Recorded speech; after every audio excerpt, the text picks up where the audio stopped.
व्यासपीठावर उपस्थित सर्व मान्यवर, उपस्थित शिक्षकवृंद व पालक वर्ग आणि माझ्या सर्व विद्यार्थी मित्रांनो, मी सान्वी गजानन शितळे यावर्षी इयत्ता 7वी मध्ये नूतन विद्यालय सेलू येथे शिकत आहे.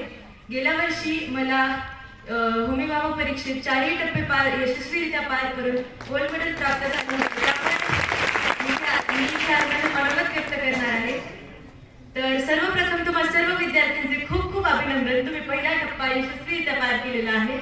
मी माझा अनुभव तुमच्यासोबत शेअर करणार आहे. तर होमी बाबा परीक्षेमध्ये 4 टप्पे असतात एकूण.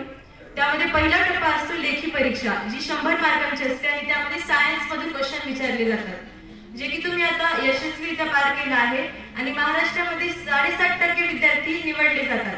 एकूण जेवढे विद्यार्थी या परीक्षेत प्रविष्ट असतात, तर तुम्ही त्या 7.5% आहेत. आता सेकंड लेवल असते प्रॅक्टिकल राऊंड. त्यामध्ये 30 मार्क्सची एक्झाम असते आणि 6 मध्ये 5 एक्सपेरिमेंट्स येतात तुम्हाला करायला.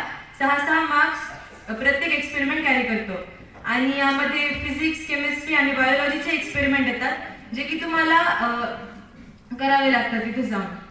तर लॅबमध्ये तुम्हाला ते एक्सपेरिमेंटचे साहित्य हाताळून एक्सपेरिमेंट परफॉर्म करून त्याचे ऑब्झर्वेशन आणि कॉन्क्लुजन लिहावे लागतात आणि आन्सर शीटवर फिल करावे लागतात.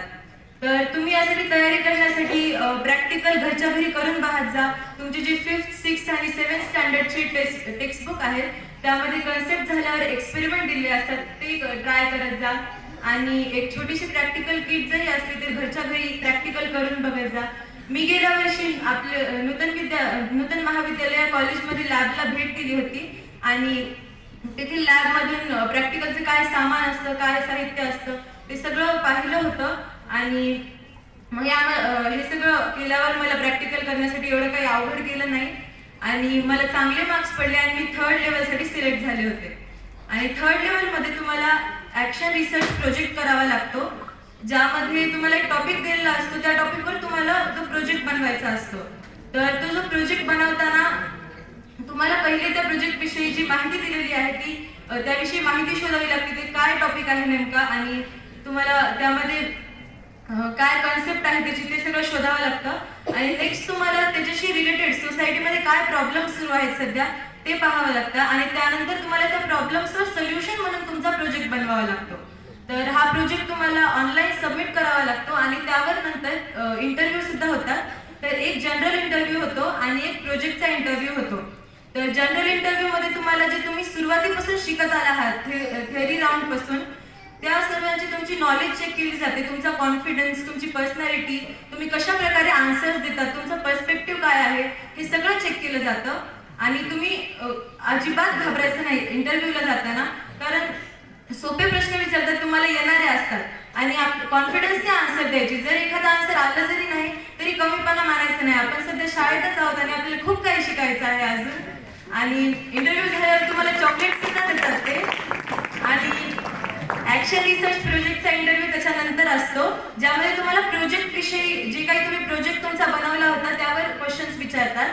तर जो प्रोजेक्ट तुम्हाला आहे तो स्वतःहून करायचा आहे. जर तुम्ही स्वतःहून नाही केला तर तुम्हाला त्या प्रोजेक्टमध्ये काय आहे काय नाही, जर तुम्ही रेडीमेड किंवा कॉपी पेस्ट करून जर एखादा प्रोजेक्ट बनवला तर तुम्हाला समजणार नाही.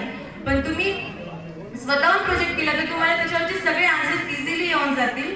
आणि प्रोजेक्टमध्ये तुम्हाला जे प्रोजेक्ट बनवला आहे त्यामध्ये सिंपल लँग्वेज यूज करायची आहे. जास्त तुम्हाला त्याच्यामध्ये हार्ड वर्ड्स किंवा जास्त नाही यूज करायचं, सिंपली बनवायचा.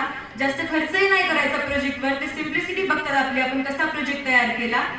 आणि त्यावरही तुम्हाला क्रॉस चेक केला जातो की तुम्ही वेबसाईटवरून एखाद्या किंवा ChatGPT, गुगल अशा इंटरनेटवरून तुम्ही काही घेतलं आहे किंवा कॉपी पेस्ट केलं आहे का नाही.